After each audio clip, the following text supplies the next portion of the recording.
really special clinic tonight. We've got Mike Jagacki from New York in the USA. He's coached at Division 1, Division 3 level. He's currently Division 3 level. He's working on both men's and women's coaching. So he's out here. This is the second day that he's been here, and he's got one more day in Melbourne before he heads off to the worst part of the world, Sydney. So he heads up there tomorrow night. I think you'll really enjoy what he does. I think there's a lot of stuff that can be incorporated into what you do, especially defensively straight away, both psychologically and also the way that the body moves. So I hope you get something out of tonight, and if we can all put our hands together and thank Mike Jagacki.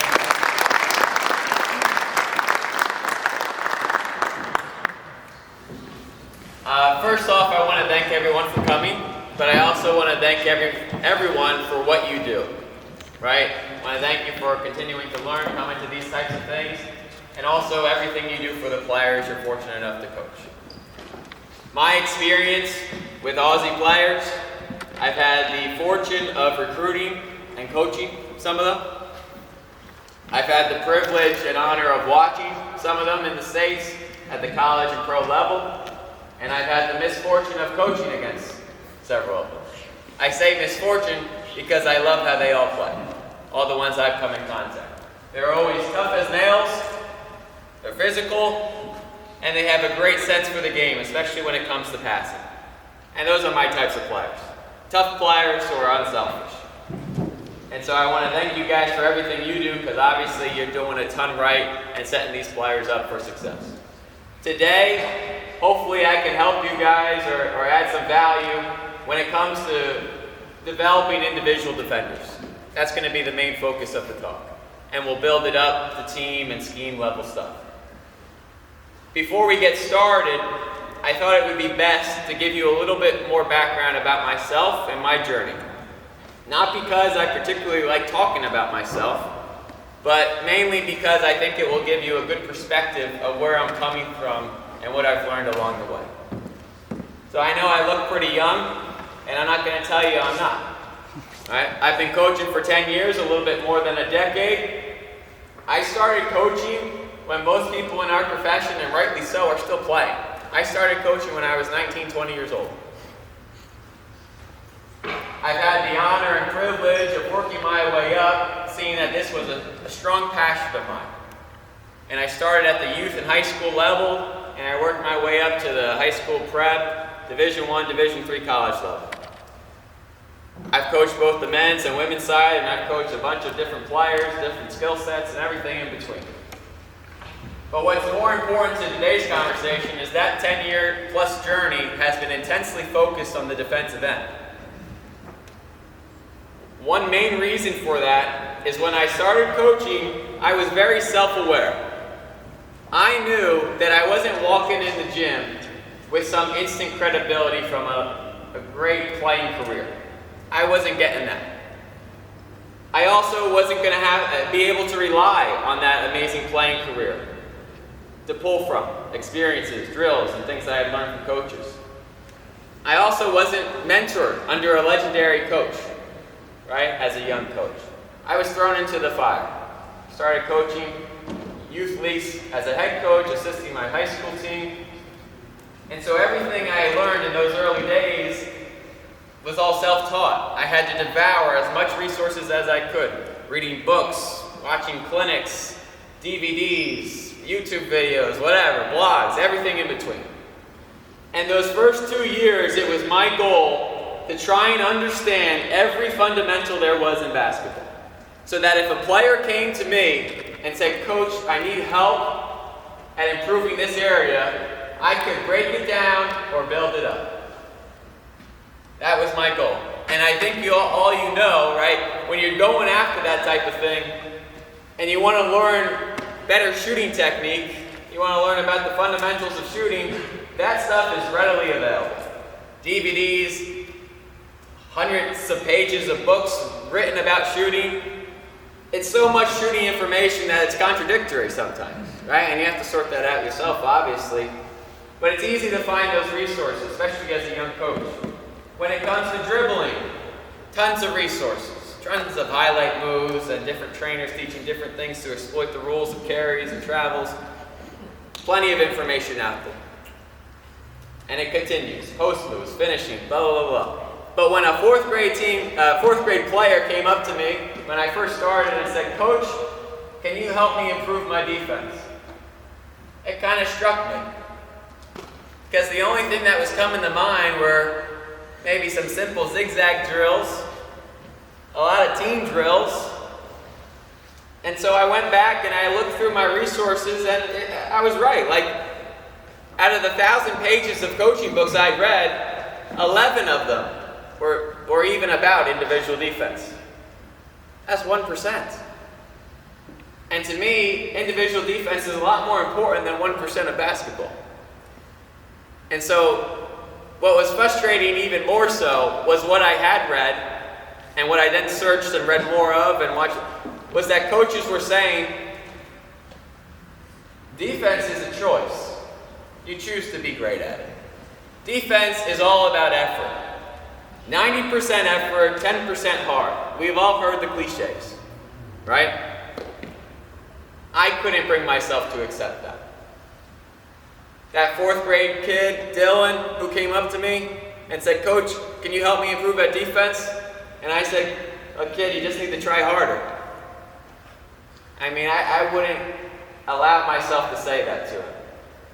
If I had said that to a player shooting the ball, who wanted to get better at shooting the ball, and I say, "Kid, you just need to have a little more heart in your jump shot, you'll make more," you guys would look at me like I'm crazy. And rightfully so. We know that shooting is a lot of technique, a lot of rhythm, a lot of fundamentals.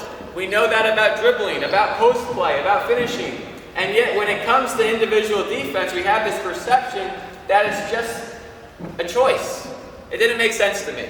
And so I spent the last 10 years intensely focused, dissecting, breaking down, and trying to figure out what were great defenders doing, and were those great defenders doing things similar to the other great defenders? Was there some overlap? Were there some fundamentals that we had neglected or hadn't discovered yet that great defenders were doing? And what I found early on was distinctively, yes, there were similar techniques that great defenders were using. And most of them, if not all of them, broke all the fundamentals I knew about individual defense, from the stance to the footwork. And so, although many of the things that I've discovered and now teach might seem very controversial, I promise you, they're all backed up by my intense study and analyzation of great defenders. And I do a lot of clinics online where I can show these skills being used in games as a reference point of what it looks like when good defenders are using them. I don't have that privilege tonight, but I promise you, if you want that information, I can give it to you. I can share my video library with you.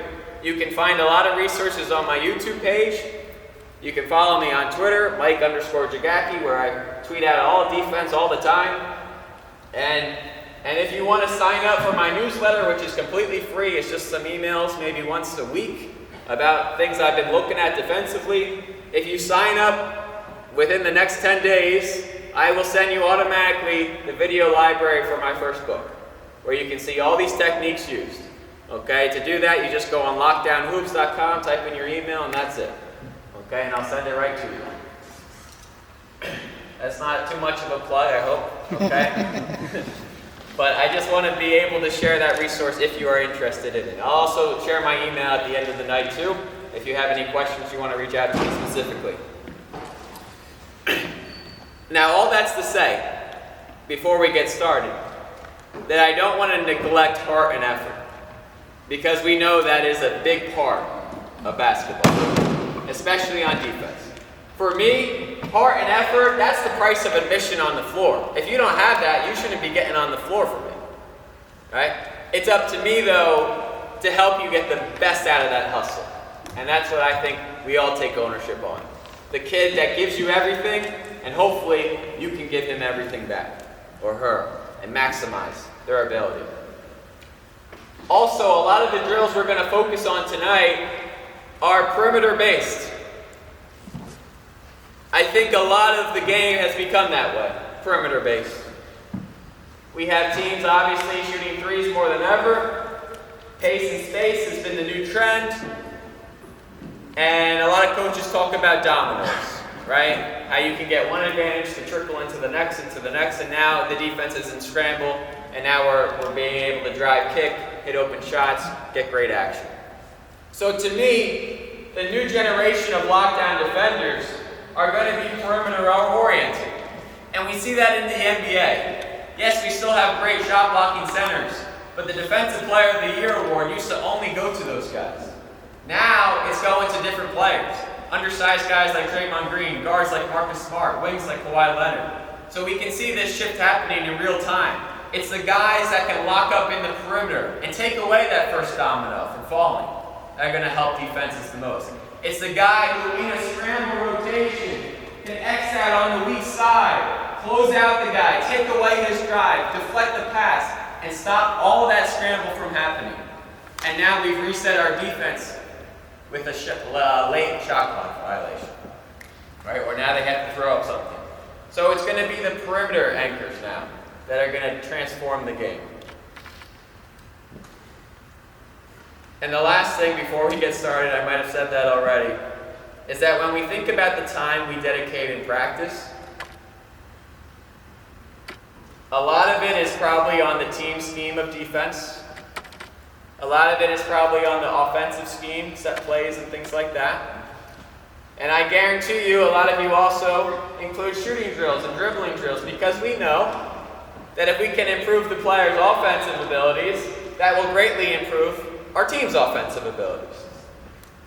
It does no good to run a play for an open shot and the guy can't hit it, right? The same thing on defense. We need to dedicate some of our practice time to improving their individual defense. Because the better individual defenders we can create and help build, the less we have to worry about those constant scrambles and rotations we get ourselves in. So if we spend time improving the individual defender, we realize that potential as a team defense as well. Okay? So we're going to get started. We're going to start off with agility-based drills, because I believe defense is very much a movement skill as much as it is a reaction skill. So we're going to start there. Very simple drills. These drills are not going to be drills you can take, put on Instagram, and get 1 million followers. Okay? They're going to be simple. They're going to be precise. They're going to be exactly what the players probably need to improve. Okay?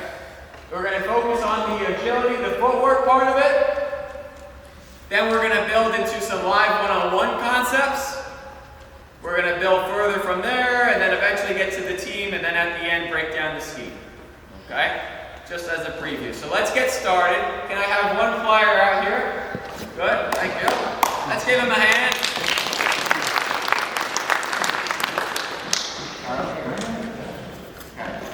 Charlie. Actually, before we get the resistance band on, Charlie's just going to go through one of the basic fundamental movements on defense, the lateral slide. Charlie, I'm going to show it to you first, and then you'll do it yourself. So you're going to start with one foot in the rung, and all we're going to do in a defensive stance is move through the ladder and back, making sure that one foot touches each ladder, and both feet never come in the same. Okay? Now eventually, Charlie will get so natural at this, right? He can speed up and go through it as fast as he can. But right now, I just want him to go through it very slow. In a stance, Charlie, low. Good. Okay, keep going. This is one of the basics movement patterns. It keeps players square, it keeps them lateral, it allows them to change directions quickly. It's a crucial step. Okay, freeze, Charlie, you got that pretty easily. I will tell you, working with kids of all ages and all skill levels, this does not come naturally to all. They're used to bringing their feet together accidentally, especially when they change direction. They're not used to keeping this base active and fidgety. So now Charlie's just going to put on the resistance band around his waist. And this is a drill I learned from Patrick Beverley's trainer. Those of you who know Patrick Beverley is one of the fiercest defenders in the NBA on the ball. Okay, so if we can learn anything from him, I think it's worth sharing. Okay, so Charlie's going to get in a stance, and we're going to use now a resistance band. And I'll talk more about it when Charlie ends, but let's just go through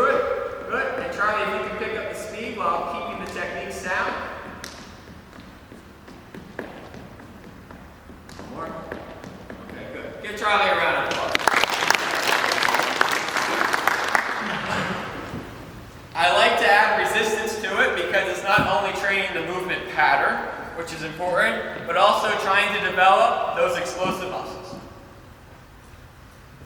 Why I use this waist resistance band, there's two types. A waist resistance band and an ankle or knee resistance band. You might think to yourself, well, if we had an ankle resistance band, we would get that force generation both ways. Whereas in this one, when Charlie goes away, he's feeling that resistance. But when he comes back, you might think, well, we're wasting time. He's not getting any resistance. But that's not why I'm using it. When he goes away, this resistance band actually now becomes an accelerator.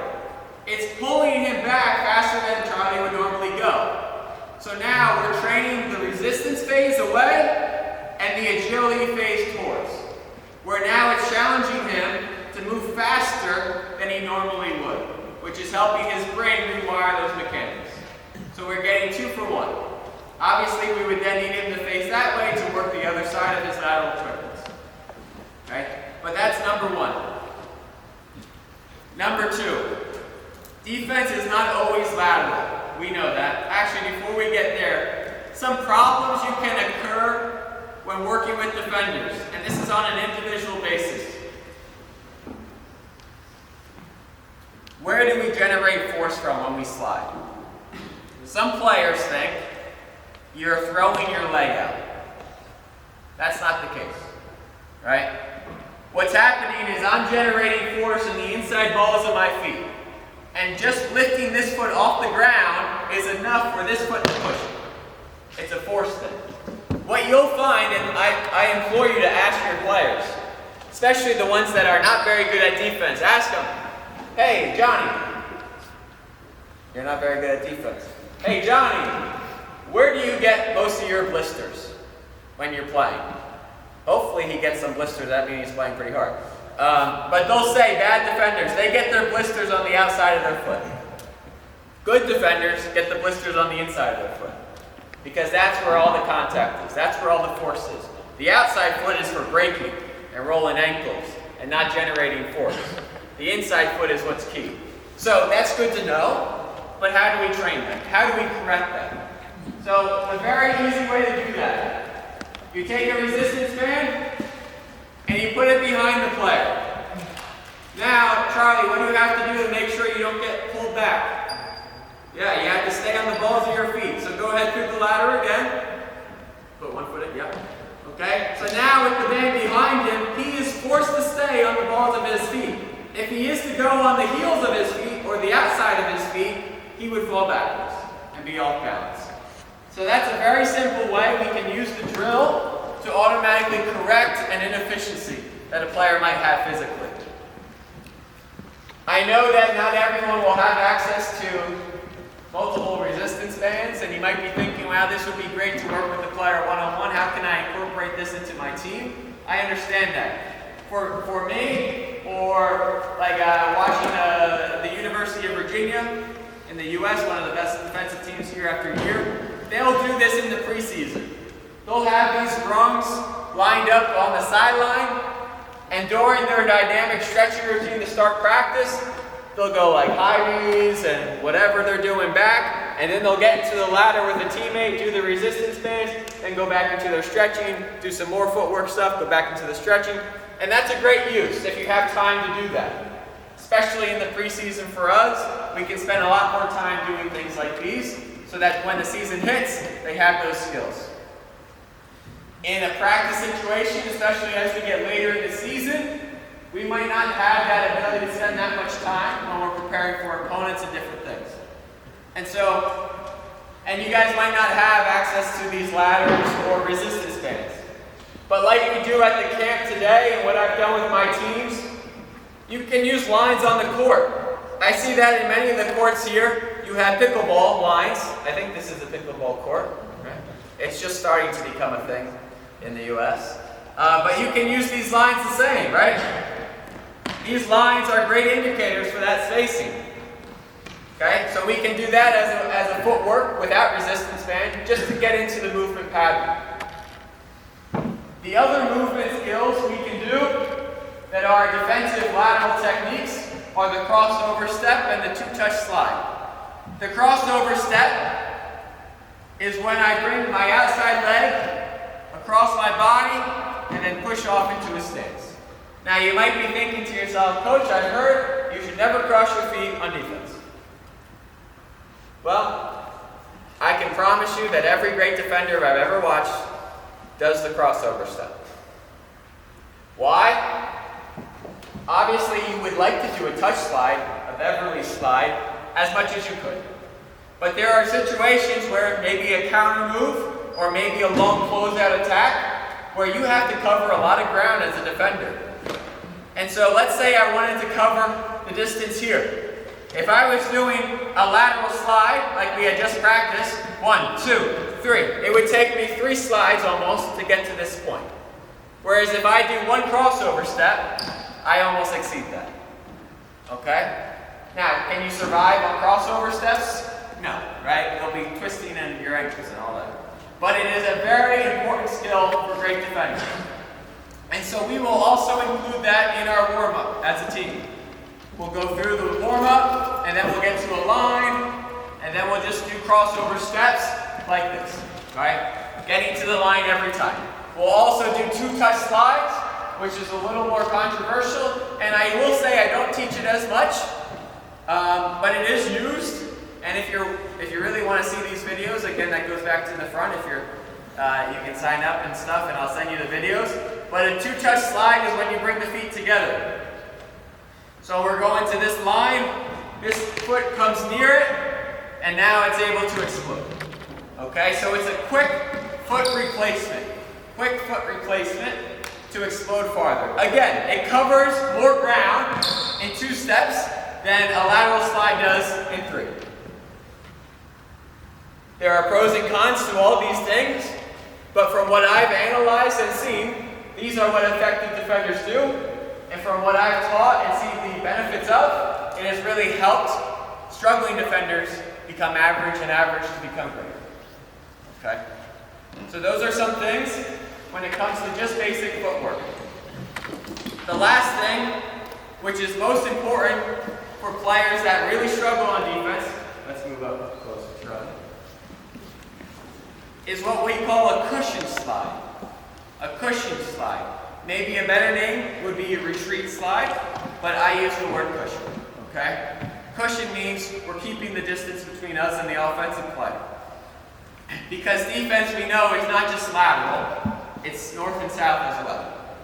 Okay, so when I'm attacking Charlie, right, he might have to keep me in front by cushion sliding. And what that looks like, Charlie, watch, it'll demonstrate in a moment, is I'm square, and I'm going to explode laterally, but backwards. Laterally and backwards, so it will look like this. Okay? A lot of the fundamentals that I was taught back in the early 2000s were the drop step. What you'll see later when we rep that one-on-one is it's a terrible technique to defense.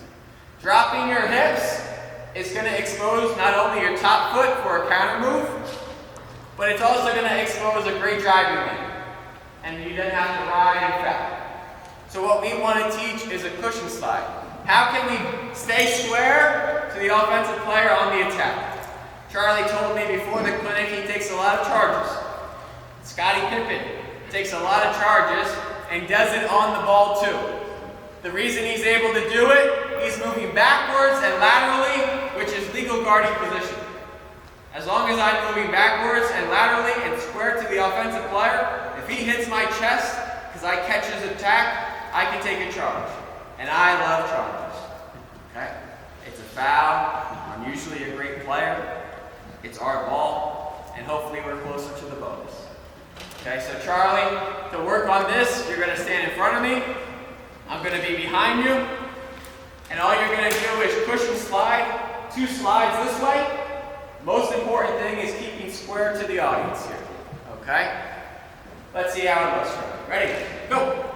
Okay, good. Recenter to the top. Okay, go to the other side. Here we go. Good. Coming back. Now, what is the resistance band acting as right now? An accelerator for agility, right? For building quicker movements that probably he would do naturally. okay, which is important. Now, if I was to change my angle to the top, and now Charlie has to do the same thing, go ahead. Okay, coming back, explode, explode. Okay, now it's acting as a resistance band. Now we're challenging his movement skills to develop the strength, the coordination, the power to explode laterally and backwards. Okay, does anyone have any questions about the resistance band center drills? Okay, Charlie, you can take that off. Thank you. You can just sit down for a second. I will say, we all don't have resistance bands. I also use weights. So one of the main drills we will do, which is great for counter movements. That's something we haven't talked a lot about. Counter movements, right? You might have a defender who's great at taking away that first dribble, that first attack. But when this player decides to counter attack or spin or do whatever, they can't keep up. Why? Usually it's a movement inefficiency. They've exploded so well that it's actually challenged their body to not be able to control that force they just generated. So they collapse. They don't have now the power or balance to go in the other direction. So not only do we need to work on lateral speed and explosiveness, but the ability to control that force. We all love cars that go 0 to 60 in a second. But if the car can't go from 60 to 0, it's very dangerous. Okay? So what we'll do is we'll have a weight in our hand. I'll demonstrate here. We'll have like a 5 to 10 pound weight in our hand, and we'll go through the lateral agility slide that we practice first, and we'll punch the weight. We'll punch the weight through our body, and what you'll see with a lot of players who struggle on defense is they push the weight and they go crazy because they can't maintain that force. It collapses them, right? So as we go through the movement, boom, boom. Okay, so that's just one of the drills. We do a lot of lateral ice skaters too, and things like that. If you're interested in learning more about these drills, I have a whole book dedicated to them that's all about agility progressions and different segments of them, from pressure defense to containment defense, from closeouts, and all that stuff. What this talk is going to be focused on are just kind of snippets. And if you want to learn more, you're free to. Okay?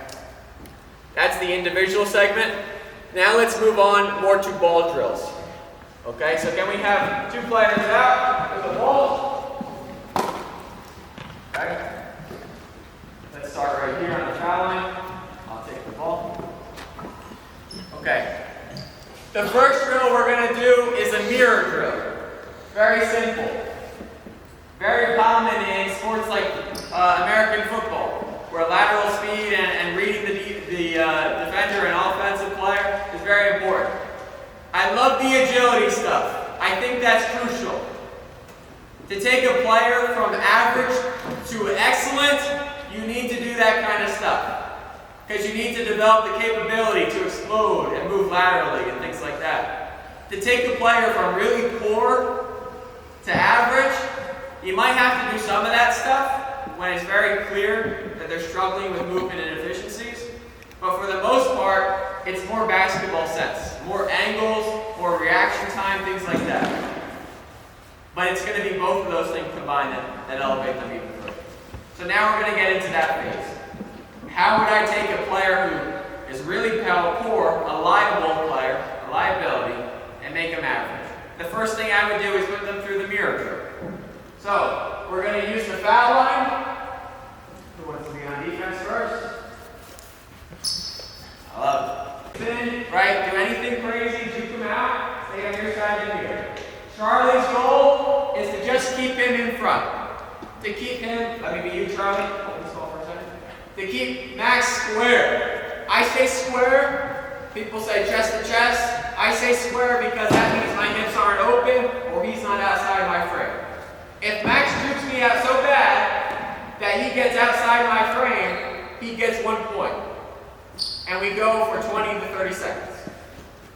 Coach recommended to me 24 seconds because that's your shot clock. For me, our shot clock is 30 seconds in college, so we go 30 seconds. but it's a very tiring drill if done correctly. Again, Charlie, if Max breaks out of your hips, go ahead, boom, he gets 1 point. I have to go 20 seconds trying to keep him in my hips at all times. If Max gets outside my hips even this much, this isn't good enough. If he has the ball, he can still clip my hip and get 5. I have to remain square. Any questions? Stay on your side of the mirror, stay on your side of the mirror. Let's see how this goes. Ready? 20 seconds, go! 1. Good job, Charlie. 2. Good. 3. 4. Time. Good job. Give Charlie a round of applause. So if we had the time and I was working with Charlie individually, who's already a very good defender of his own right, we would like to see the progression of these movement skills translate to this drill, right? That would be the purpose of it. Obviously, we haven't had that time, and this is a clinic. So again, we saw Charlie execute a lot of great footwork in that demonstration. We'll now see Max try and do the same thing. Okay, so Max should be on the defense. They don't have to switch sides, but they choose to. Okay, ready? 20 seconds, Charlie. Juke him out. Ready? Go. 1. Good. Keep him in. 2. 3. 5 seconds. 4. Time. Good job. Give Max a round of applause.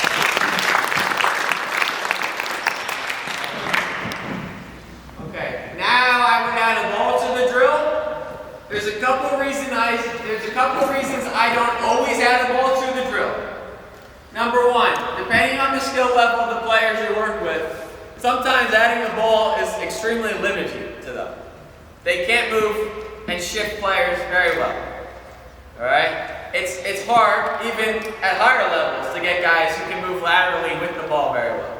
Okay? So without the ball, we can really challenge the defender's movement. With the ball, there's also some benefits. Because what will they be doing in games? Starting players with the ball most of the time, right? So the benefit to adding the ball is it gives Charlie a better sense of the rhythm, timing of playing defense to a guy trying to attack him with the ball. Both are important skills. Challenging his movement skills and challenging and developing his ability to read the ball. What Charlie should not do when we incorporate a ball to the drill is start to focus on the ball. Because the ball can be a very dangerous weapon when used correctly. It might look like a crossover is coming if you're staring at the ball, but really it's an in and out. And now you've gotten hurt. So my recommendation to players, especially those who are trying to elevate to average, is to not worry about the ball. Yeah, when you're elite, you might go for some steals, you might need to have better timing with it. When they want to become average, they need to focus less on the ball and more about his body. Okay, and keeping him in square. Ready, Charlie? Same thing, Max. Ready? Go! Good. Great job. Wait, get back to him, 10 seconds.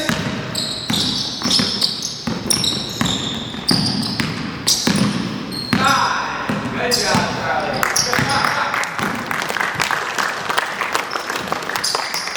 You can see these players getting after it. I love it. So that's the mirror drill. That would be the first phase. We're trying to teach them the ability to react to a live stimulus. That stuff is great, but they also need to be able to develop the reaction and anticipation skills. Now we're going to progress to a drill I love called close the gates. Close the gates. And again, we do the mirror drill in camp today. I do it with my team to warm up and practice a lot of times. They can use any line. It doesn't have to be the foul line, right? We can use this segment of the line here. So we'll have guys all spread across the court doing the mirror drill 30 seconds, switch, do it for 30 seconds. And what I love to see is players who count the score out loud every time they break the hips, because it adds motivation and competition. I hate players that after the rep goes and I go, how many points you scored? I don't know. Well, don't you want to win the drill? No. We need players that want to win drills and compete, especially when it comes to the defensive end, because now he knows how many points he needs to stop from getting. Okay? Close the game. Let's start at the top of the key. Okay, Charlie, you're going to imagine there are two gates. Usually I use tape. I got in the way from using cones because some players slip on them. But imagine you guys have this extended lane line, so it's perfect. This is a gate right here. From here to here, that's one gate. The same thing over here. The offensive player's goal is very simple. Get through one of those gates. If you do, you get 1 point. That makes sense? Defensively, this drill is called close the gate. Right? So Max's job is when Charlie attacks a gate to explode and catch him in his chest. Okay? And close that gate. What you'll notice in this drill is it's very rarely about a great first slide. It is very much so about a great second slide. Because you have to get all the way to that gate. And what we're working on is the thing Charlie demonstrated earlier, the cushion slide. Being able to move backwards and laterally, keeping the player in front. Understand, Max? Okay. Before you get started, actually I won't ruin some teaching points just yet. The last thing I'll say on the close the gate drill. In any drill I do defensively, I don't like to just throw defenders into the fire. If I was working on a player's shooting technique, would I have him shoot from 3 to start? Probably not. I would have him start slowly and start inside. Why? It builds his confidence. It builds repetitions. Same thing on defense. I want to build their confidence. I want to layer from success, not failure. And so when we start defensive drills, I will severely limit the offensive player. Because what am I focused on? The development of our defender. And a lot of these drills you'll see have great teaching points on offense too. Being able to have a great driving line is super important to an effective driver and finisher. But right now we're not going to focus on all the offensive teaching points. We're going to focus on the defensive ones. Okay? Max, start close enough to touch the ball so that you're challenged. Charlie, the limits. At level 1, you can't do anything. You're going to be in triple threat. You can't jab. You can't fake. You can't attack and cross over. All you can do is go from a triple threat to attacking. And you have to commit to that attack. Max, close the gate. Ready? On you, Charlie. Okay, 3. Come back. Try again. There you go, Max. Okay, much better. Good. Okay, some of the teaching points. Go back, Charlie. I'll be you, Max. The first time, we probably all saw Max use a little bit of his hands, which might have been a foul call. I teach my players the term scarecrow. So as he slides and catches Charlie in the chest, we don't want to see a collapse of the hands. We want to see a show of the hands, like a scarecrow in the field. And this will give you a better chance to take a charge anyway. Going back, what Max did a great job in the second attack was really cushioning and staying in front. The first one, he kind of opened his hips a little bit. When Charlie attacked, he went like this, and that's probably why he had to jam up a little bit more on the hands. So now when we get to level 2, and Charlie is allowed to jab, the worst thing I can do is open my hips. When he attacks, the worst thing I can do is open my hips. I will not close that gate. If he attacks and I open my hips, I have to ride him, and I'm not going to be able to successfully close that gate. So the biggest teaching point in this drill for defenders, especially those who struggle on defense, is being able to move backwards and laterally without opening their hips. Okay? Let's move on to this level 2. Max, you're allowed to jab, but you're not allowed to cross over and do all that crazy stuff. Jab, jab, but once you attack, you're committed to a gate. Ready? Close the gate, Charlie. Okay, it's alright. Go through the gate. Here we go.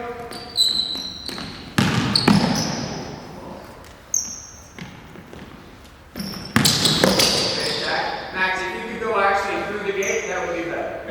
Yeah. Okay, almost. Good. Let's come back.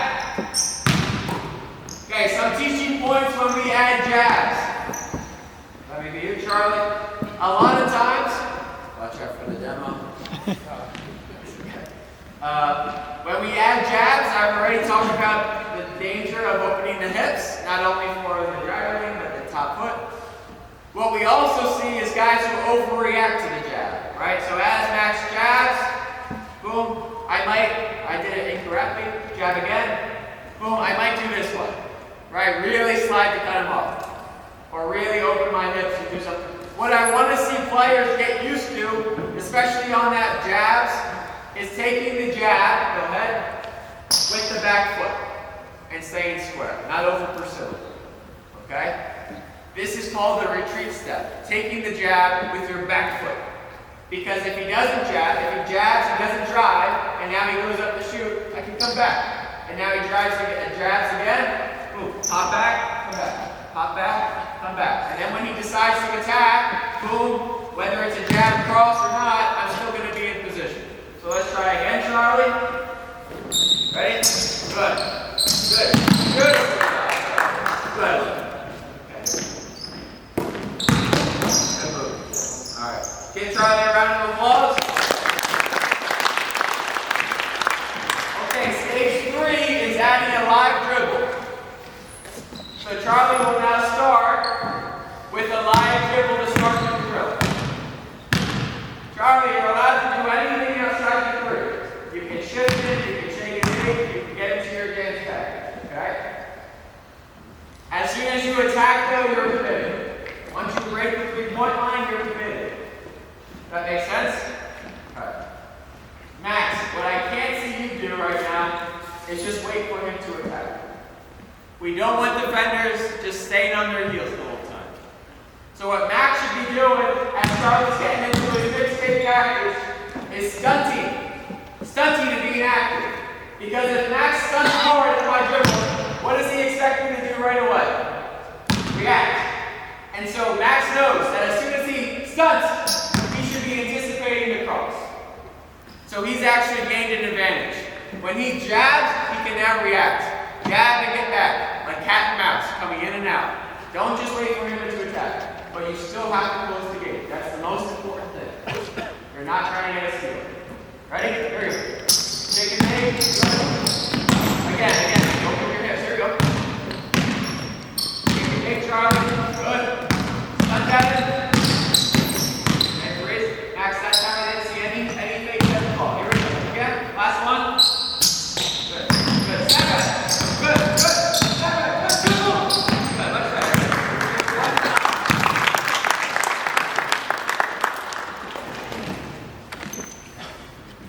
I was just talking to Paul about this. We were watching some old Bulls Trailblazers games from the playoffs. Michael Jordan, Clyde Drexel. Clyde Drexel actually talked about stunting at the ball. Not in the clips we were watching, but in past clips I've seen him talk about. He would always stunt that guy, dribbling the ball up, just to make him unsure, which we love. I love. I teach. It's a low-risk move. You stunt, you retreat. If he attacks you, you're retreating already. But what Clyde did, which shows you the level of defensive thoughts he has, is that, let's get the ball to Max. Here, Max, just pretend like you're dribbling the ball up. If I went to stunt that Max really hard, okay, and retreated, what did I just see him do? Across, in front, okay? So now, as the game's going through, I might continue to monitor what he does. He's dribbling the ball up again, I give him a hard jab, now he does it in and out. What you'll notice, and guys aren't being explained this, is that offensive players usually rely on the same moves, right? They usually, especially when they're spooked, they're shocked, something happens that they didn't predict, they kind of revert to the same thing they do best. And what Clyde Drexel thought of is that the whole game, he's just going to diagnose what this guy does when I stunt at him. And if he picks up on something, this guy, every time I stunt at him, he goes between the legs to protect the ball. Okay, he'll register that. He'll keep it in the back of his head. Now, when the game's on the line, and they need a great stop to win the game or stop momentum, whenever Clyde thought they needed to play defensively, what would he do? He would stunt really hard at the guy, anticipate the between the legs, and steal it off. That's the level of defensive thought these great players are having. And I'm not saying that you tell that story to guys that are at this level of defense, but if you are fortunate enough to coach a kid who's excellent at defense, some of these insights will really elevate them. Okay? And the importance of an on-ball stunt might not be that. It might just be to make the guy unsure. And we'll get into pressure defense in a bit, but that's an important topic. Okay, some other drills, especially if your team is struggling with close the gate, is a drill that we do on the baseline. Here we go. Let's go on the baseline. And we'll have 3 lines set up, and each player will go. And if your guys are struggling or girls struggling with a cushion slide, we will make it very simple for them. So Charlie starts on the ball in touching distance. Max, all you're going to do is take 2 hard dribbles to the right. Charlie, you're going to contain the chest up. Max, when you take those 2 hard dribbles, you come to 2. And you call dead, dead, dead, and you suffocate it with pressure. Yeah, we call dead when he picks it up because he can't dribble anymore. He's dead. Okay? Once it's dead, dead, dead, Max, you recenter the ball with a spin, and then you go left. If you guys are uncomfortable with your players doing that, then he would just stay here, pivot, pivot. Charlie's playing defense, and then we'll say attack, and then we'll attack 2 dribbles left. Charlie will cut it off. We'll pivot, pivot, pivot, attack to the right, and that's what we'll do right now. Don't do the self-focus. Okay? This is just a simple way for players to build confidence. Ready? Attack to the right. Go. Good to the left. Get to that spot, Charlie. Ready? Go. Good. Get to the spot this time. Go. Left.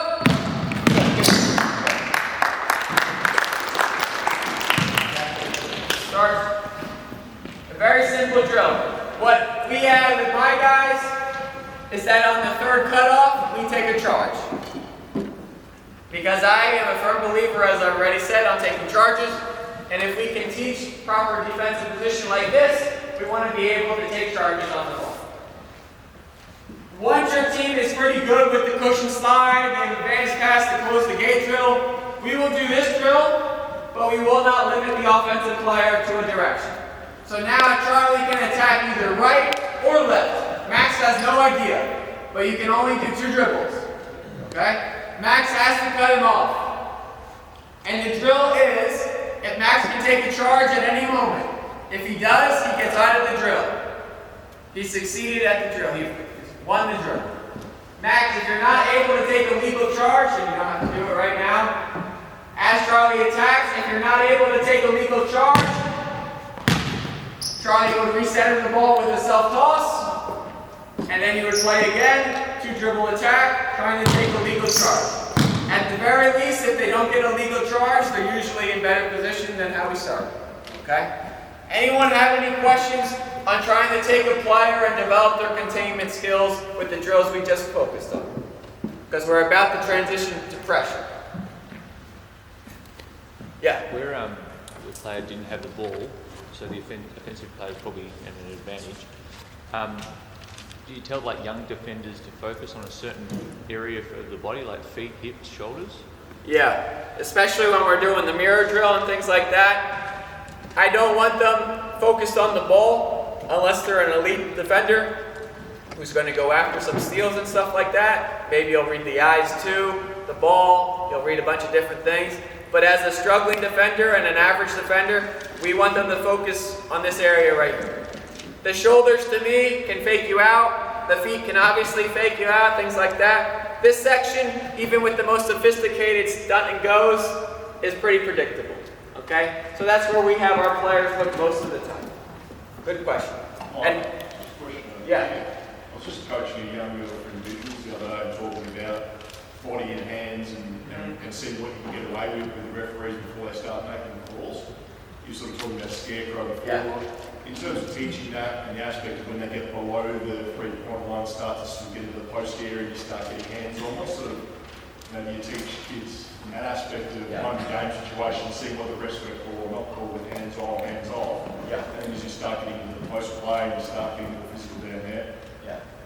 Yeah. The questions about fouls, a topic I've gone on a little crusade about myself.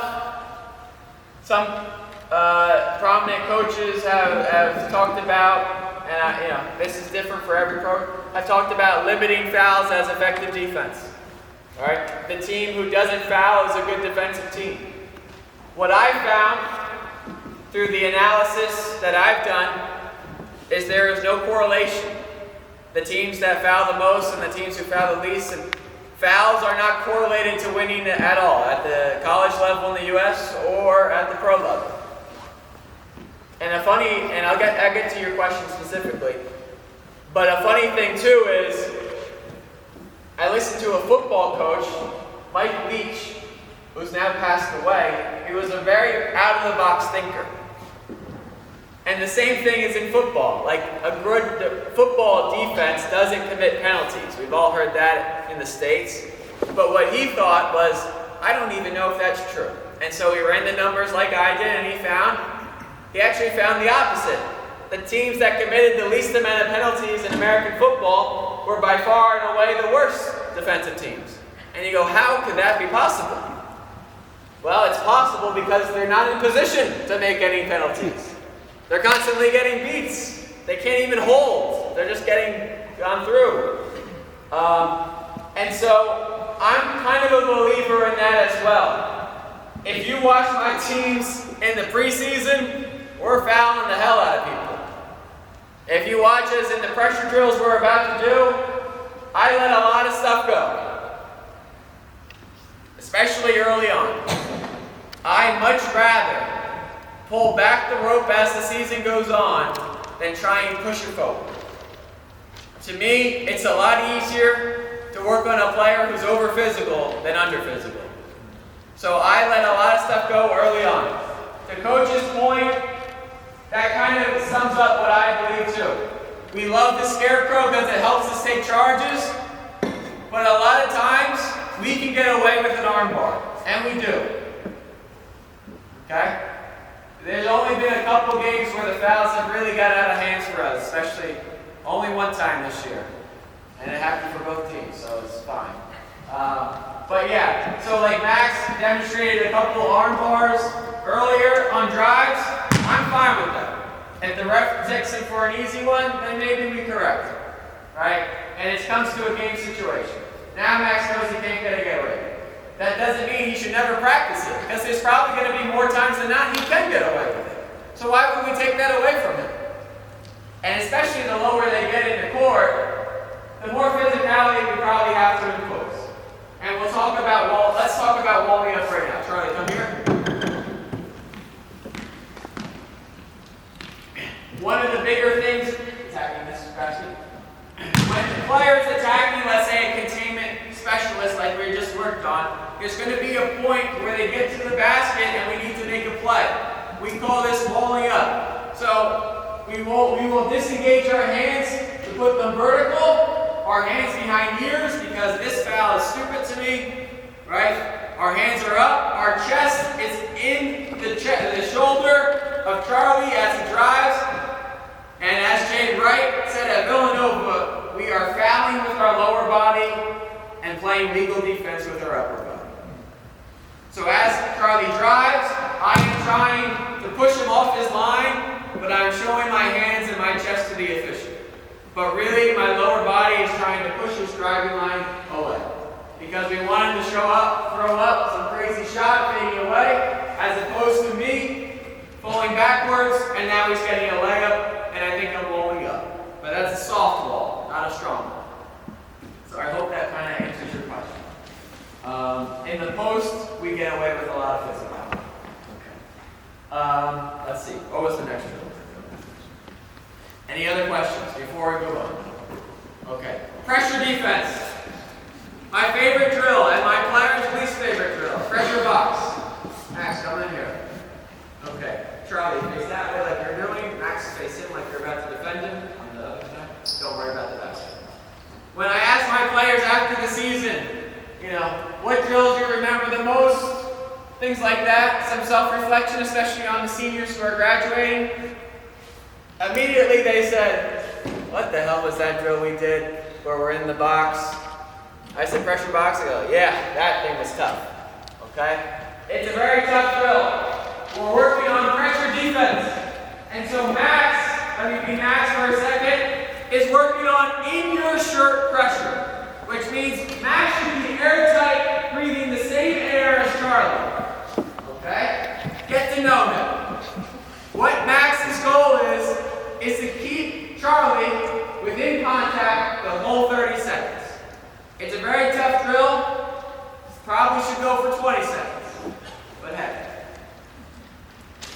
defenders realize very quickly, and the purpose of this drill is they learn the concept of disruptive control. When Max suffocates Charlie like this, what is the thing Charlie is probably going to do? He's going to try a retreat dribble, or if he's going to attack, it's going to be with his right hand. Okay? So Max has now really limited Charlie. If Max was guarding Charlie like this, what could he do? Anything. Right? But if I pressure him like this, it limits him.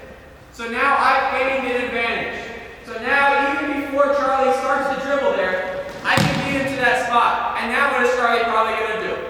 Either retreat or turn and counter. And now I can beat him there too. And if I don't release my pressure, I can stay in control. Charlie's goal in this drill is to work on handling pressure and creating space. So for 20 seconds, Max Garvin, for 20 seconds, very good. Let's go slow speed. I'm going to try and create separation. And what separation looks like, if I can get a good retreat dribble or break him down completely, is creating more than an arm's distance away from Max. If I do that in this drill, I get 1 point. Make sense? So if I can create separation, I get 1 point. And they work on that for 20 seconds. We want in the box. Yeah, we're working in the key. I forgot to mention that. The out of bounds line is the key. Don't worry about the basket or anything. We're just focused on pressure in your shirt. We're unrelenting. Okay. They're ready to go, so I'll let them go. Ready? Here we go. 20 seconds. Go. Watch your hands, too much. Put hands. Good, maybe one. Good, get back to him. You got time. Get back to him. 5, 4, 3, 2, 1. Get up to Max.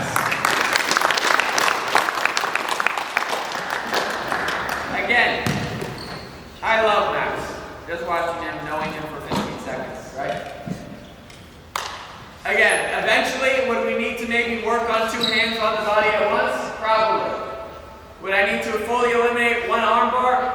Probably not. But eventually, I think Max is very capable of actually getting to a point where he doesn't have to use his hands at all because of how skilled he is movement-wise. Okay? But again, at the beginning, I don't think we care about that. I care about the mindset and the intensity of the defender.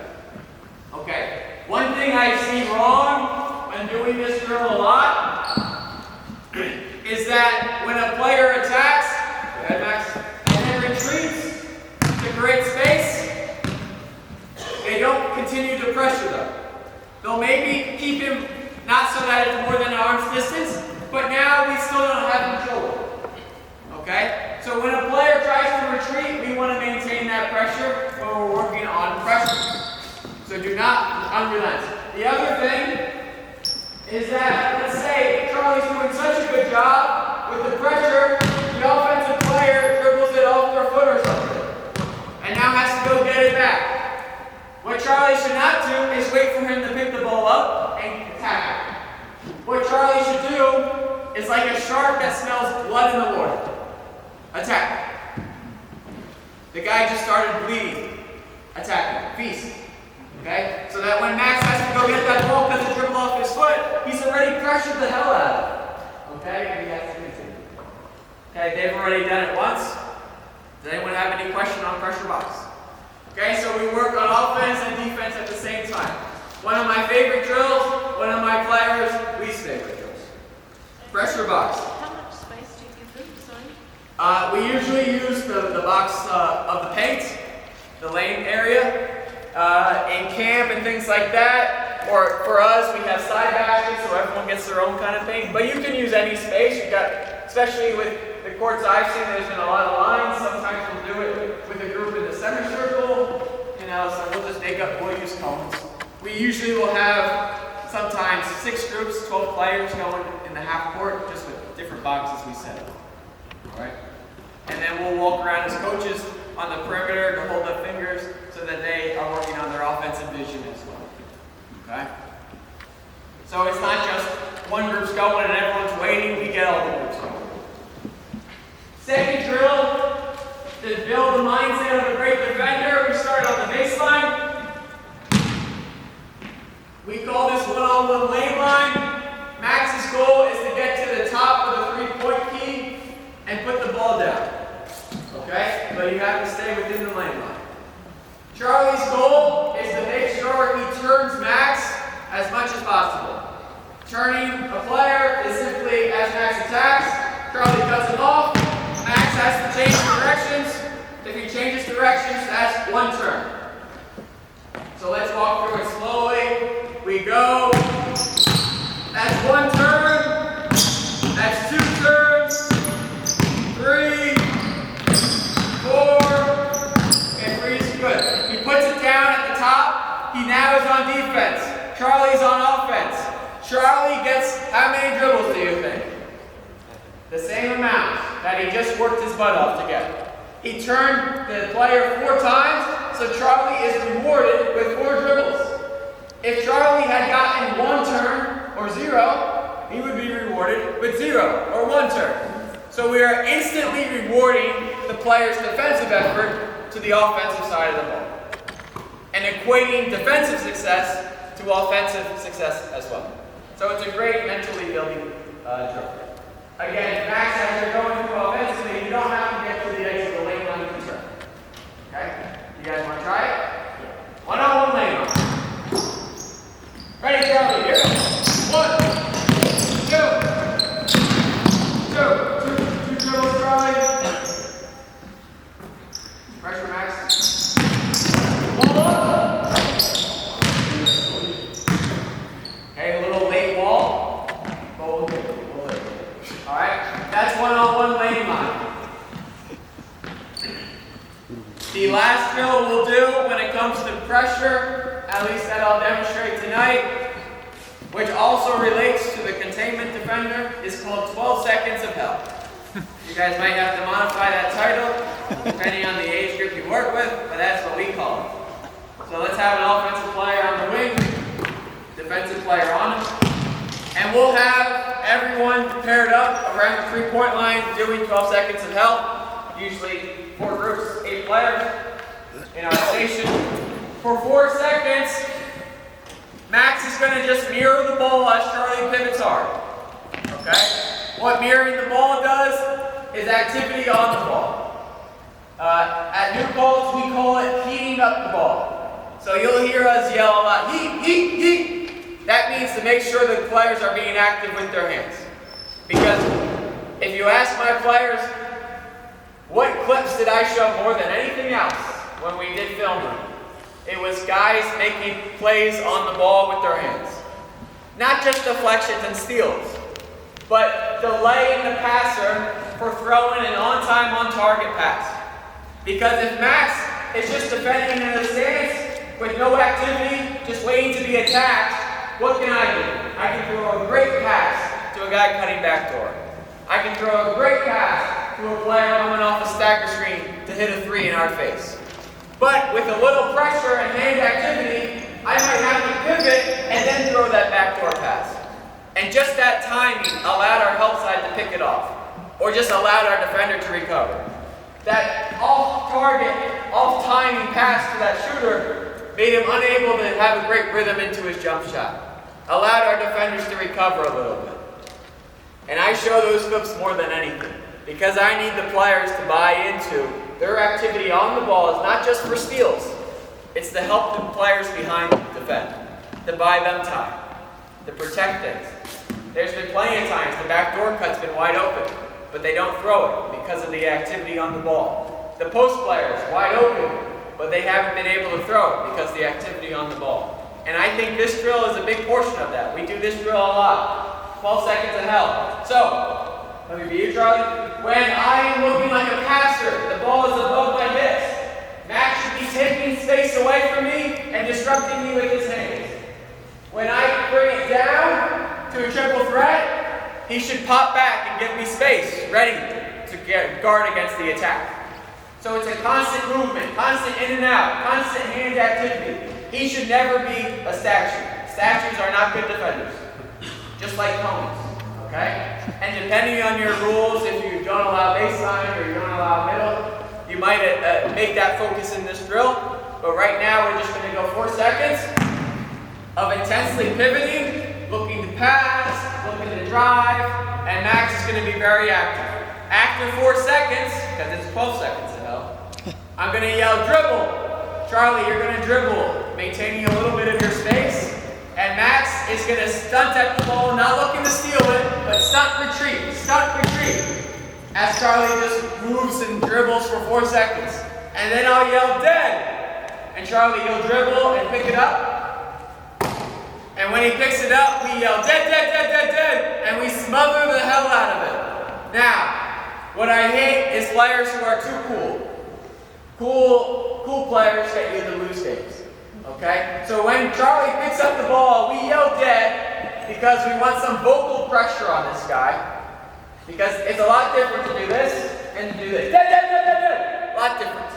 Okay? Also, it allows our teammates to know this guy can only pass the ball.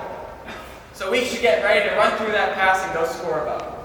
When we are calling dead, the goal is, let me view, dead, dead, dead, Max, to get this player with enough pressure on his back foot away from his pivot. Straddle. Now I can't do anything. I can't do anything but throw a bad pass because I can only do this. Okay? But if I'm able to stay here with my pivot foot, right, now maybe I can make a play and create space. So we want to get them on their back foot. We call it a dead leg. Everyone got it? 12 seconds now. Ready? Go. 1, 2, 3. Dribble. Dribble. 1, 2, 3. Yeah. Yeah. Good. Stop. Good.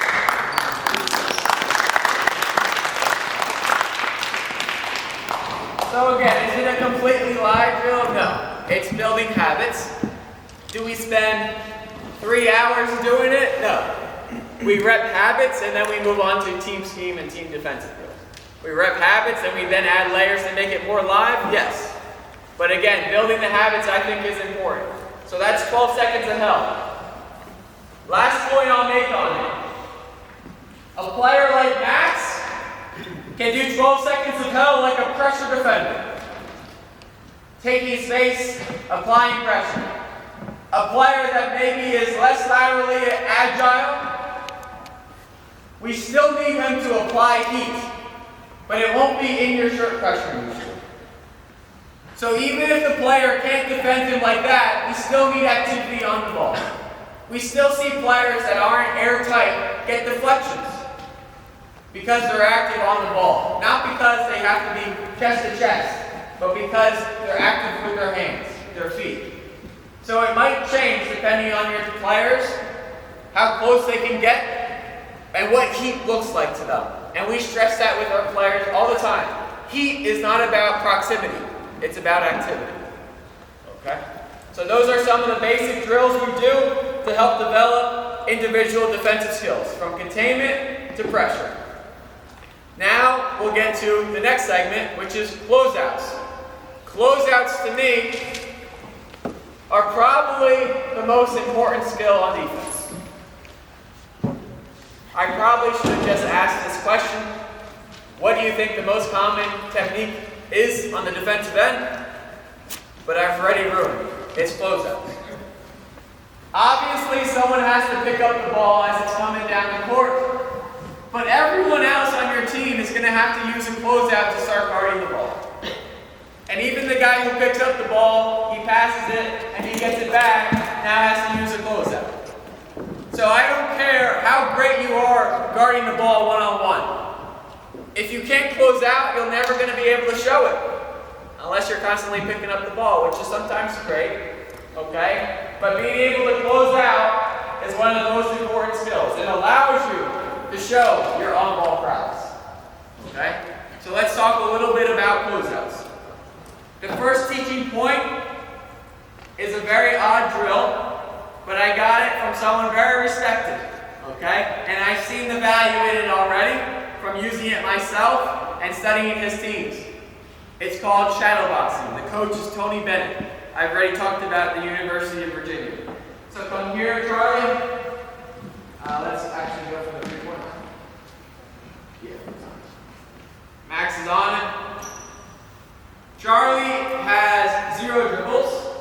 get a shot up. Okay? Hard drill. Okay? So Charlie needs to use his pivots, be patient, do pump fakes, jab, create space, and get into his shot. For a team like the University of Virginia, those skills are invaluable offensively to handle pressure and create shots quickly. It's great for their mover blocker offense when they used to run. For this purpose, and why they said to me this is one of the most important drills they do on the defensive end for closeouts, is it's going to teach Max, or whatever defender's in it, the distance of impact he has on the ball. Okay? So, let me be Max to demonstrate. If I'm a 6'10 guy, then do I have to be airtight to impact his shot? No. Okay? If I'm 5'5", right? If I'm back here, Charlie's just going to raise up and shoot it, and I'm not going to be even there to do anything. So, it's going to vary. A player that's smaller against a player who's taller needs to get closer and stay connected more to contest. A player who's bigger than the player who's playing can give a little more space. And that's what the players are organically learning. So let's just see how it goes, Max. Don't foul. Charlie, very tough drill. You can pivot. Yeah, you can step through. Don't let him step through, Max. Ready? Here we go.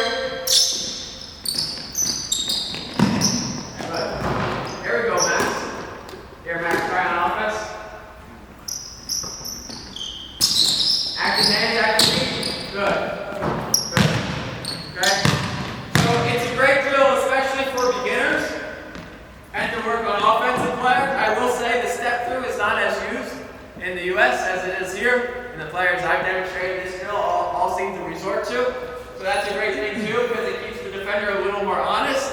For us, when we're doing this drill, we have to add a one dribble ability so that they learn it even more. Right?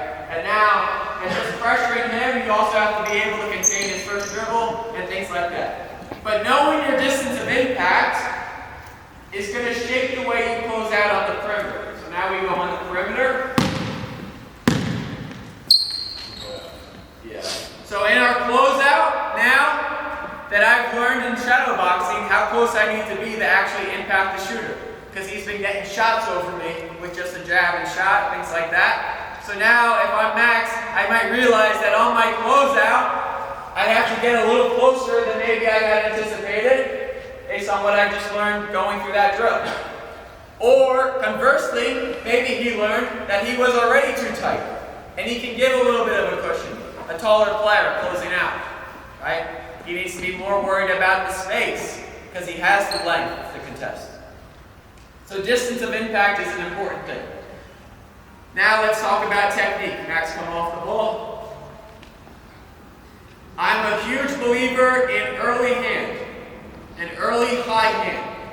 What I hate is when players close out, Charlie get in a shooting stance, okay? As I close out, Charlie raises up to shoot, and then I raise up late.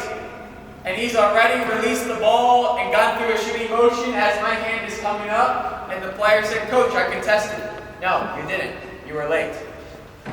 An early hand has the biggest impact on deterring and affecting the shot, and especially a high one. So when you are closing out, Max, your hand should arrive before your body.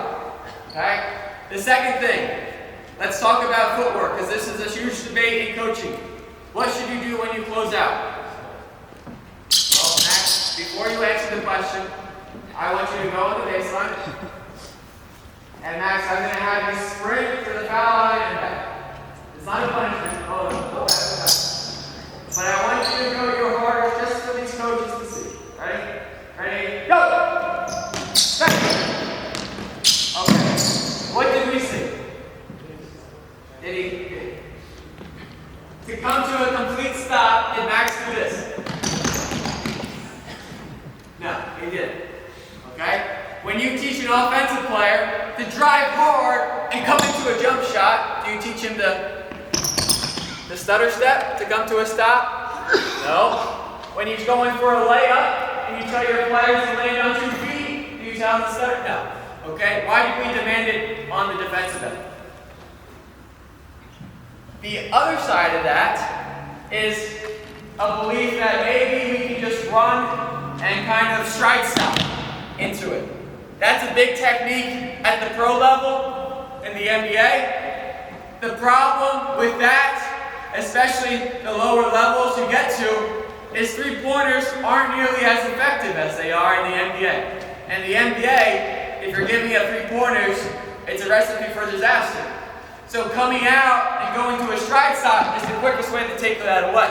But for us, it's the quickest way to give up a drive. Okay? And if a player does it poorly, it exposes his top foot to get there.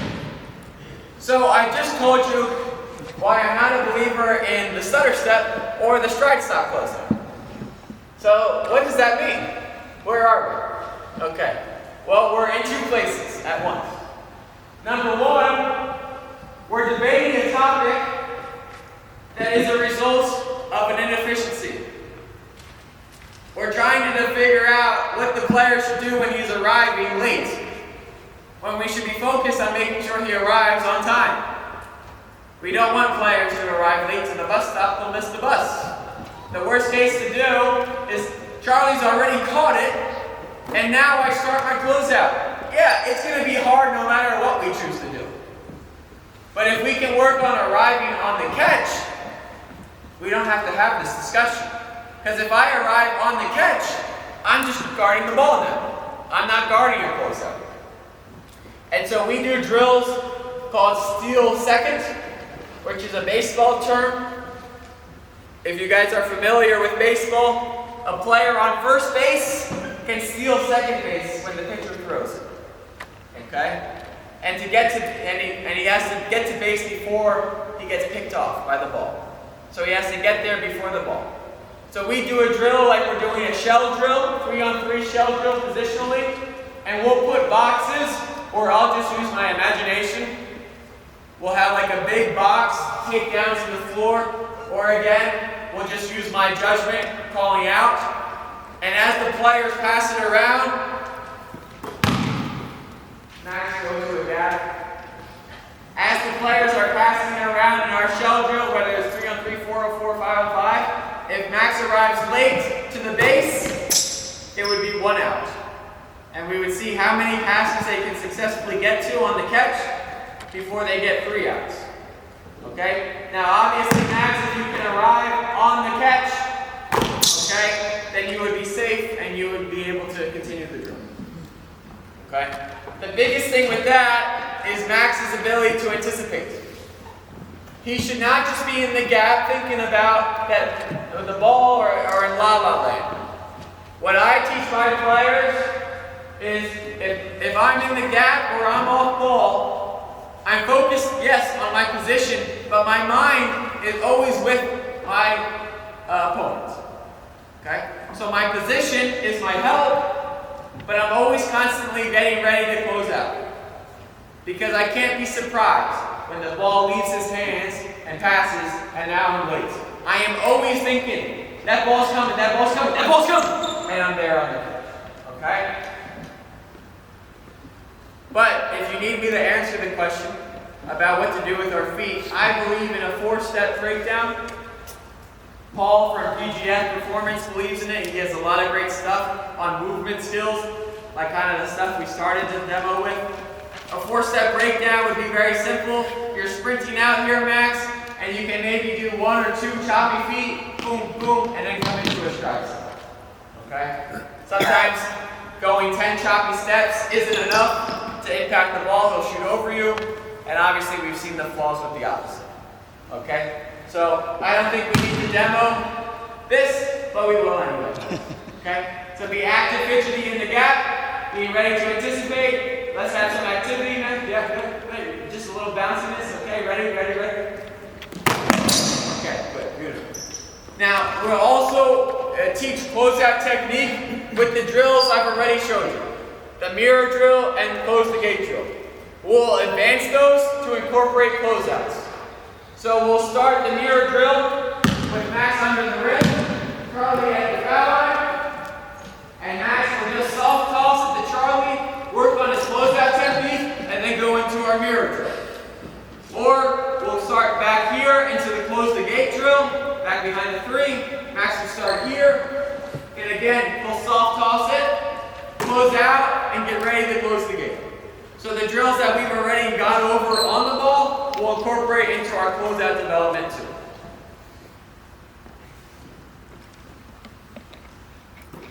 One important tip I want to make is the mindset of the defenders closing out. We want to play the shot. We want to play the shot. What that looks like is having a high early win. But we want the closeout defender to always think the drive is coming. It should never be a surprise when I close out because of my early hand, Charlie decides to drive it. It's kind of like in the inner game of tennis, you're always thinking your opponent is going to serve a great serve. Because if you're hoping that he's going to fault, you're not ready to react to that great serve. So we should always be thinking of the best or worst case scenario and hoping the offensive player is about to drive. So we play shot but think drive. So it's never a surprise. Okay? Those are the basic techniques of closeout. Let me show a team drill. I know you guys have gotten comfy, but let's come out here on the baseline. Let's get 4 players on the perimeter. Let's have 4 balls.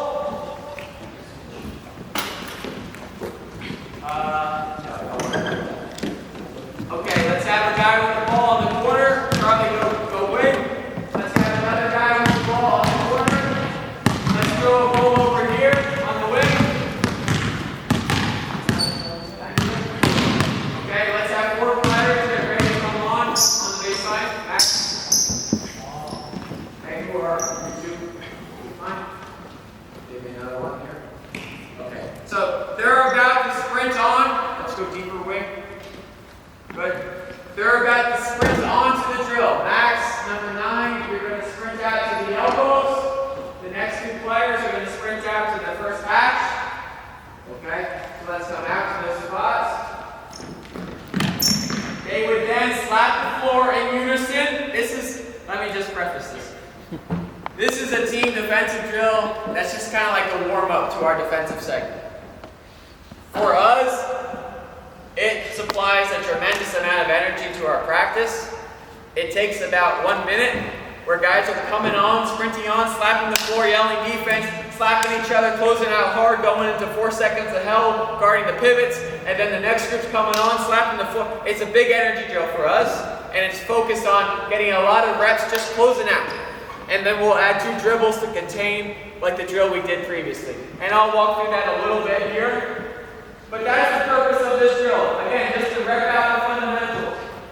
I love energy. Energy is a big part. I believe in defense. So when Max slaps the floor, everyone follows his lead. So let's all slap the floor slowly. We yell defense because we're not too cool. And then we start chopping our feet. Okay, chop your feet in place. And then I'll yell touch. And then the first 2 players will come and slap hands. The bottom 2 players will do the same. And what this is working on from a big lens perspective is kind of like a stunt and a closeout. Right? Just that counter movement. And it supplies some contacts, some team switches, some high fives and things like that. Okay, so they'll slap each other's hands. Boom. Close out hard like your life depends on it. Working on that 4-step breakdown. Working on that early hand. And as a coach, I would also work on their angle of closeouts, whether they're closing out to the high shoulder, the low shoulder, lock left, taking away the right hand, whatever you preach. That depends what hand they would raise to, and we'll talk about that at the very end with the scheme senses. But for you guys right now, do whatever you typically do. I don't know if your coach typically teaches no middle, no baseline, things like that. Okay? When I say you close out, 4 seconds of tracing the ball, I'll yell next. Max will take the ball from Charlie. Everyone will take the ball. Defense will go to offense. Offense will sprint your butt off. The next 2 players should be ready to come on. Number 33, that's you, and 0. You're right here. Obviously, we don't have 12 players, so 2 of you guys on offense will need to quickly get your butts in gear and go on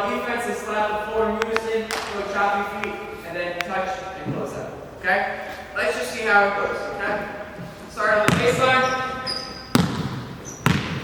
I would also tell the players not in the drill on the baseline to be clapping and things like that. Okay? But anyway, are you guys ready? When we close out, we should be yelling ball. Okay? Ready? First group, let's go. Try again, before stop. Here we go, go. Chop your feet, touch. Let's come back. Okay. When we slap hands, we are turning and running and closing out. Okay? We're not sliding. We're sprinting our ass off, to get to the ball so that he doesn't take a shot. And then what are we thinking he's going to drive? We're going to eat up the ball. Okay? Let's just start with the floor slap and let's, for God's sake, get everyone to slap the floor at the same time. Okay? Everyone on match. Ready? Okay, well, I only heard number 9. Let's try again. Good. There we go. Touch. Hand. Give up. Good. Trade. X4. Sprint on. Slap the floor, 33. Okay. Whoa, please. Don't jump your gun number 0. Last feet. Okay. Now, did everyone slap the floor at the same time in yell defense? No, so then you would start to piss me off and it would build from there, and then we would start building things that they don't like, okay?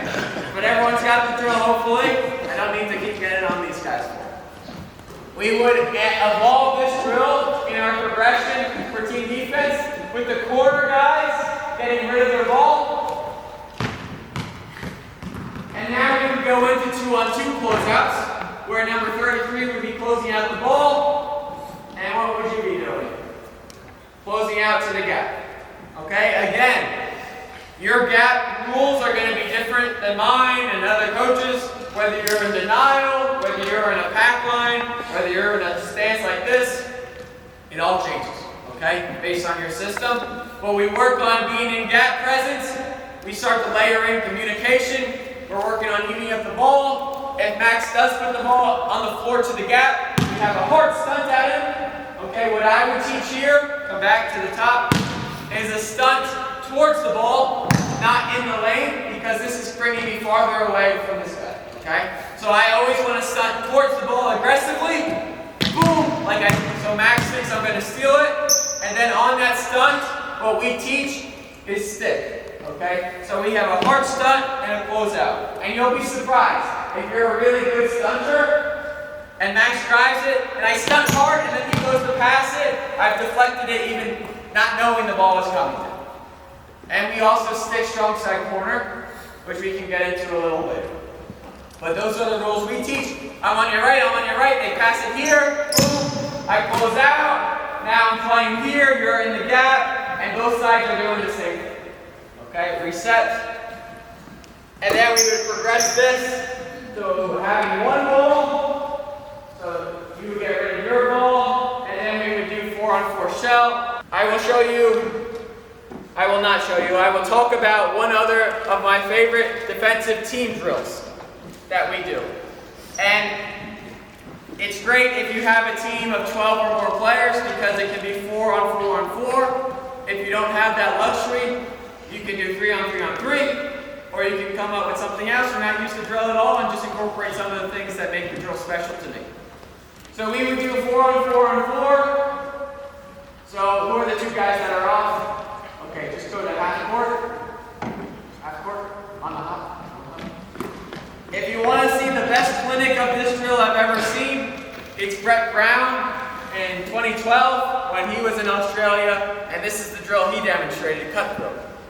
Okay? It was the first defensive clinic I had ever seen in my early coaching career, and it completely transformed. And I've been using it ever since and adding little nuggets to it to make it better and better for my teams. Okay? And what we focus on. And I will share some of that with you. But basically the drill is the offense is trying to score, the defense is trying to get stops. If the offense does score, they get to go on defense. And this next group is coming on almost like simulating transition. And now that team has to match up. The defense is sprinting off, and getting to half, and then they're coming on this. So it's a continuous drill like that. Why I love it? For some reason, even since I was coaching high school to when I'm coaching college, the players love this drill. You can only score on defense. Every stop is 1 point. If you score, you don't get any points. You get the privilege to go on defense. To win the drill, you get 7 or 5 stops. If you give up a basket and come back to half, you still have your points. Right? And the players love it. It teaches great time situation stuff. Because the team on defense might have 6 stops. They're 1 stop away from winning the drill. The offense needs to know that. They can't throw up a crazy shot and lose the drill for the other teams either. They need to know that if they get a stop, they win. So we have to hunt a great shot. Another reason I love the drill is you can control and piece together the offense. So we'll start and say the only thing the offense can do is pass and cut and look for back doors. So what we're working on is our shell positional, our positional defense, our ability to contain cutters, and our ability to guard the ball, obviously. And then the team wins. Maybe the losers run, maybe not. And then we progress to level 2, which is every time you pass it, you screen away. So now we're working on our off-ball screen defense. Or then we'll start with every possession being a ball screen and things like that. Or maybe you have to throw it into the post. So we can kind of orient the offense to make sure that the defense is getting live reps in that situation.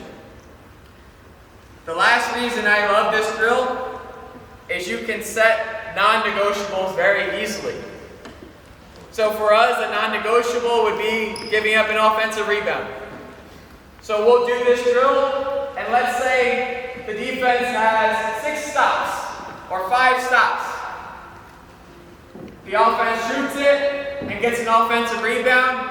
We call that a reset. The team on defense goes all the way down to 0 points.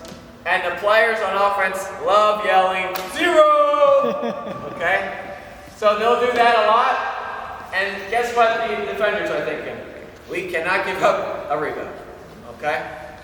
The last thing I add to it is personnel, which is important for game preparations and scouting things and getting the guys used to different things we focus on. So we'll start in this drill, and every team, the 3 teams, will designate a shooter.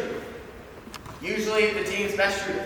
You'll have guys not even on the shooter, reminding the player on the shooter that they can't give up that shot. Right? The ball's over there, and I'm yelling, "What shooter? What shooter?"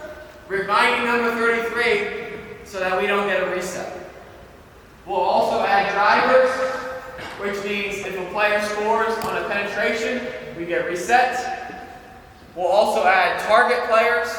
Target is another word for maybe a star player, which means that every time, let's say Max catches it, if he's that team's target player, if he scores at all, it's a reset to 0. So now we're teaching the importance of having maybe a great defender on the target player, but also everyone off the ball knowing the target player, the best player in the gym has the ball, we got to make sure he doesn't score. So he might overhelp in those situations. And that's a really important skill when you're preparing for a team with a star player.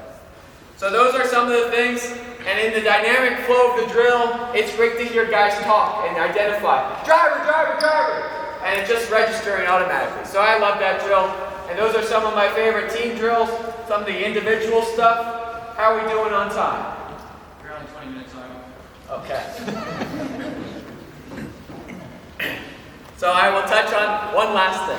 Thank you guys, you can go off. I just need an offensive defense player on the post, an offensive defense player on the wing, and that's it. There you go. Okay, I promised we would talk about scheme defense. Okay, so I'll talk about it quickly. If you want to learn more about this, I definitely have like a blog or something. Again, email me, and I can share that stuff with you.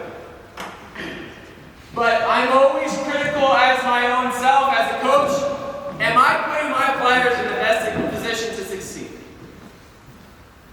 I could rail on and on about maybe some player not being good enough, but I don't care about that. That doesn't help me. Am I putting my players in position to succeed? And specifically, is my defensive system or scheme helping my players? And what do I mean by that? How do we guard the post? This is an example from Dick Bennett, one of the best defensive minds, father of Tony Bennett of Virginia. So he said, how am I going to guard the post? Because that one decision will tell me everything I need to know about everything else I'm going to do on the floor. And so what he said is, I want to guard the post 3/4 high side. Exactly. So how would that tell him everything? Well, what are the weaknesses to this coverage?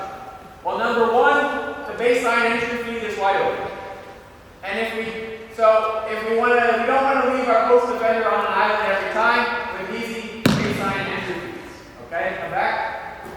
In today's game, you'll also see a lot of this player penetrates baseline, and maybe he's skilled off the help, which some refs call illegal correctly, and some coaches and some refs just choose to piss me off instead. But again, having a high side player is going to be harder to get to that help rotation on the baseline. And so what does that mean for the ball? Then we should probably have more pressure on the baseline side. Right? We should be guarding the lower shoulder. Because if we're doing that, we can still guard the square. Now we have more pressure to take away the baseline entry pass and an advantage to take away the baseline drive. And if he tries to throw an entry pass to the high side, he can't. So now these players are working together. If we were a no-middle team, we would probably need to change our post defense to a fronting position. Because now we probably have already, because we're a no-middle team, built-in split line help. The help on the backside. And if this player does drive baseline, we have built-in help already to escape. And our split line guy can rotate easily to the dump off. Okay? So again, these things fit together. When we talk about the gaps, I have the ball up top. Max is on the wing. Charlie's in the gap. If Charlie is in denial, okay, split the difference a little bit more. Okay, high hand, left hand, good. If that pass happens to get through his denial, freeze, Charlie is going to have to close out and recover to the ball on that inside shoulder, which is exactly a no-middle stance, taking away that middle drive. If we are a team that wants to take away the baseline, then being in denial will be impossible, right? Because now we have to go from denial to sprinting to the low side, which is hard. So that's why you see teams sag the gap, because now it allows them to get to that low shoulder, like in the pack line defense, take away the baseline. The last thing I'll talk about, for brevity of time, is off-ball coverages as well. So switch positions, both everyone. So we set a pin down for our guard. Okay, set a pin down. Now how we guard the pin down, the off-ball action, will also impact the on-ball defender. So if we lock and chase Charlie, we stay connected. Okay, freeze. Stay connected on his hip. And he catches it. Charlie is already on the low shoulder, taking away baseline. Because he's connected through the whole screen. And number 74 didn't need to disengage from the big. He can stay by side and recover with 3/4 of the knife very easily and physically. Go back. Let's say we want to shoot the gap. Okay, sorry. Pass it here. Pin down. Now 74, you need to come off his body towards the ball. Okay, give space for Charlie to shoot the gap and freeze here. Almost like you're coming through denial.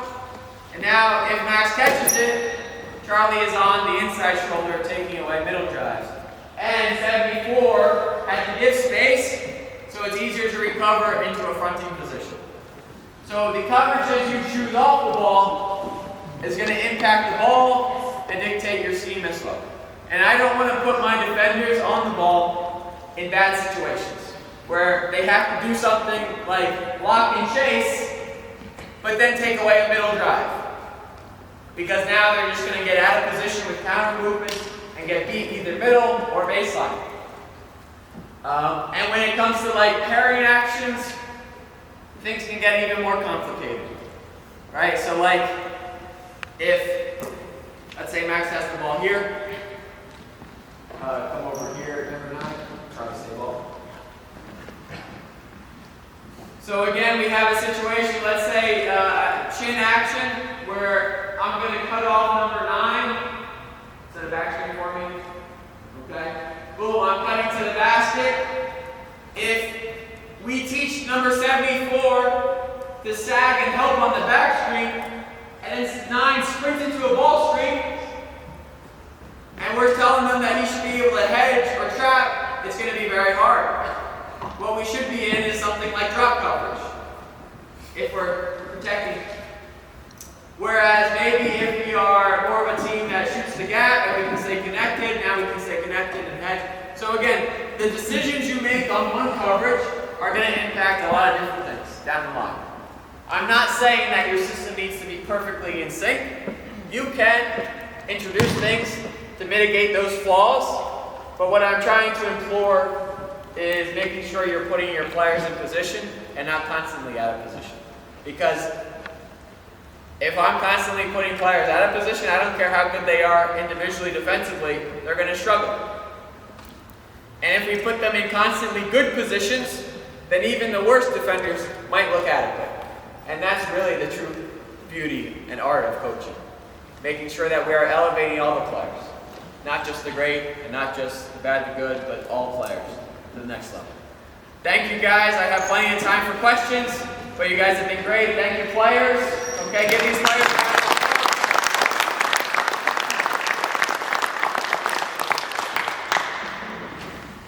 Do we have any questions?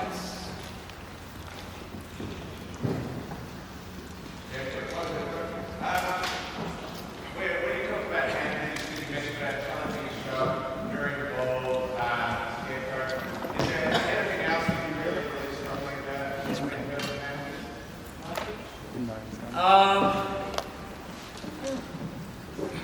So, in the post,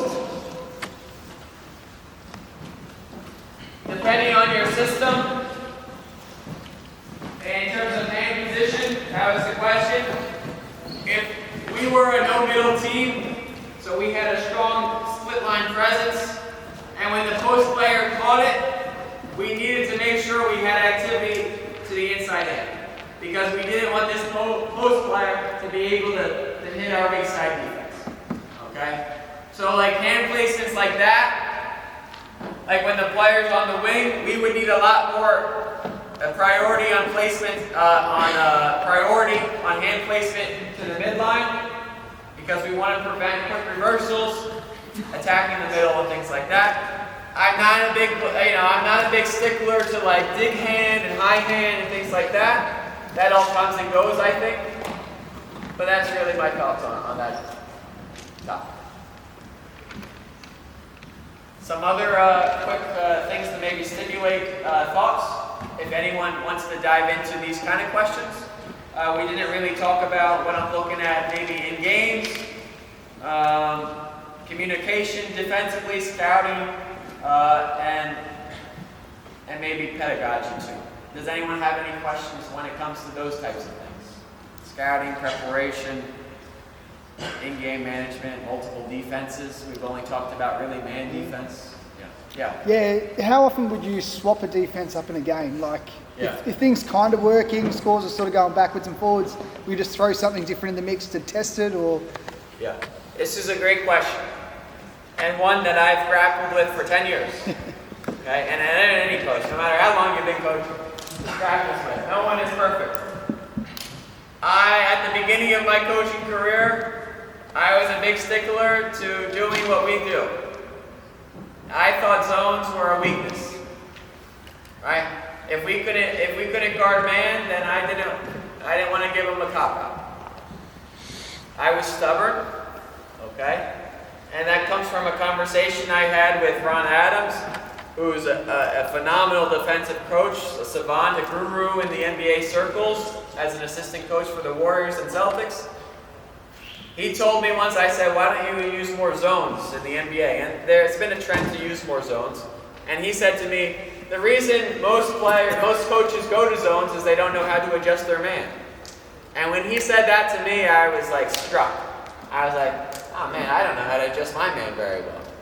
Like, I have to go to a zone because I don't know what to do with my man when it's not working. And so that led me down the path of never changing and trying to self-learn and adjust my own man-to-man defense to handle different situations, which I think was beneficial. But I have changed. I've now used multiple things, and I have multiple adjustments. The team we coached this year was top 10 in the country in defense in Division III. We won our conference tournament. All that's to say, we had 17 different adjustments on the defensive end. Now I don't expect many teams to be able to have that. I was very privileged to have a very high IQ team that could handle that kind of thing. But I say that because it allowed us to do a lot of things and out-coach player teams and really do a lot of different things to muck up the thing. Dean Smith wrote a great book called Multiple Defenses. Adam Prince, very hard to come by, but maybe you can find like a PDF online or something.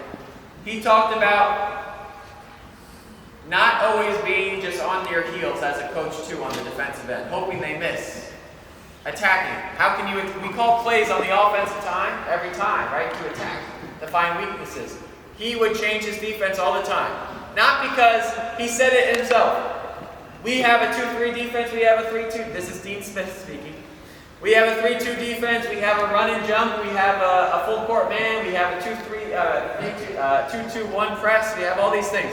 He said that he had 20 defenses. Now that's a little bit of an exaggeration because a lot of it was just varying the pickup point. But he said that. He had 20 different defenses. And he said, do not watch us to learn how to play the 2-3. God forbid you watch us to try and learn how to play the 3-2. We're not very good at it.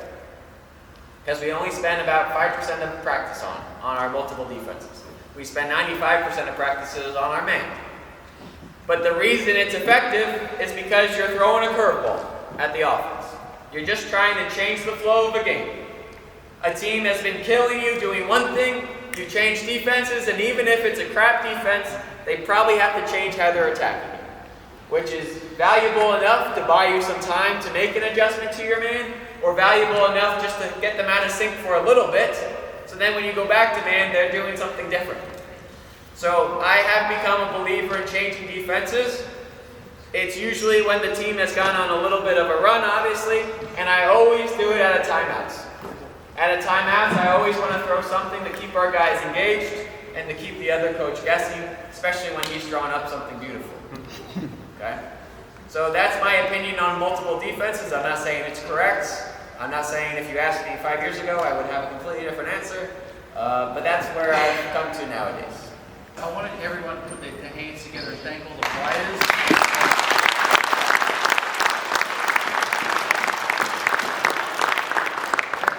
Stars out most of the night. A lot of the other guys got a good chance to take some of the information in. Hopefully you all got something out of it. Also to the North East League for obviously providing us with the funding for these leagues. We did get a lot of requests for defence, and it did coincide with light coming out, so it was really great. I'm often asked, what sort of stuff should I be doing with my younger kids? Like it's a lot of the clinics, some of the information is in depth. All those first 4 drills, which started with, the mirror drill into the lane, like right up to the lane line, one-on-one. I'd be doing that with my under 12 straight away. I wouldn't even waste any time. Obviously, you want to layer it in terms of introducing it. You're probably not going to be able to get it all in at once. But I think 10 and 11-year-olds wouldn't have a problem handling those sort of stuff, and they'd actually really enjoy it. So hopefully you got a lot out of that. Mike does have a website, and it is free. He does have a book that is available on Amazon. I just looked it up there, and it's $30 for free delivery, and that is in Australian dollars, not US dollars, where we're about 2,000 Australian at the moment. So, feel free to get a copy of that. The last point, unless you've got anything you're about to chip in, he loves chipping in. There's 2 books. One's more expensive than the other. The first book is much cheaper. But yeah, I also have a website, Lockdown Hoops. There's clinics on there to purchase. There's also free clinics on my YouTube page. Again, if you sign up for the newsletter, which is completely free email, and you can unsubscribe right at first when you get the first email, that's fine. But again, if you do sign up in the next 10 days, I have an automatic thing that's going to go right back to you, give you a link to the video library where you can see a lot of these drills, and especially a lot of the concepts used in game situations that maybe you can show your players or just see visually. And you'll also get a 20% off for the website in case you want to dive into these things even further. Cool. And last thing I will is if we can put our hands together, thank Mike Jagacki.